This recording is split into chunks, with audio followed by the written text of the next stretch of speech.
I knew that today this fight was going to be different.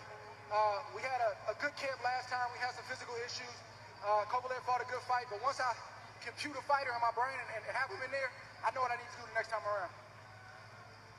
Virgil Hunter, your trainer, was yelling at us ringside. That's what happens to bullies.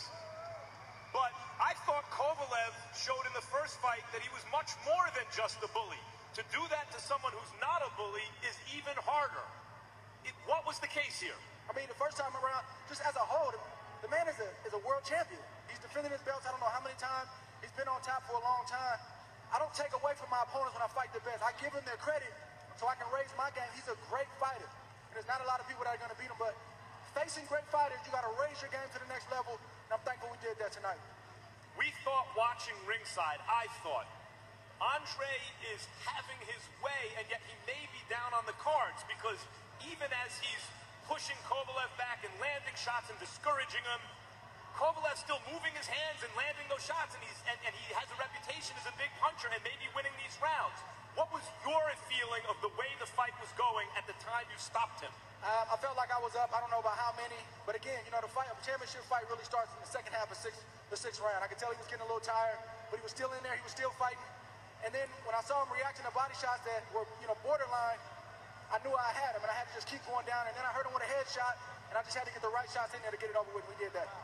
Andre, you are not known as a finisher, but when you hurt him, you certainly knew how to follow up, and here is the end. Tell me what you see.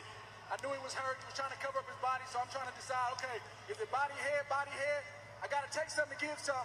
So I just wanted to have that's what started him on his way right there, the right hand. And he was dazed, and I just had to get the right shots in there. I knew I had about 30 seconds to go, and I was just trying to finish it, man, and get it over. Here's the end.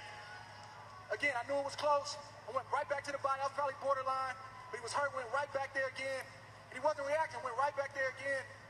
And he didn't react, and the referee stopped him. You just authored the kind of performance that will be taught in gyms for decades to come. When you get a guy hurt in the body, go back down there.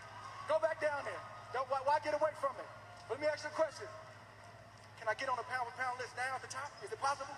I don't think it'll be possible to keep you out of the #1 pound-for-pound ranking, because you didn't do that against just anyone.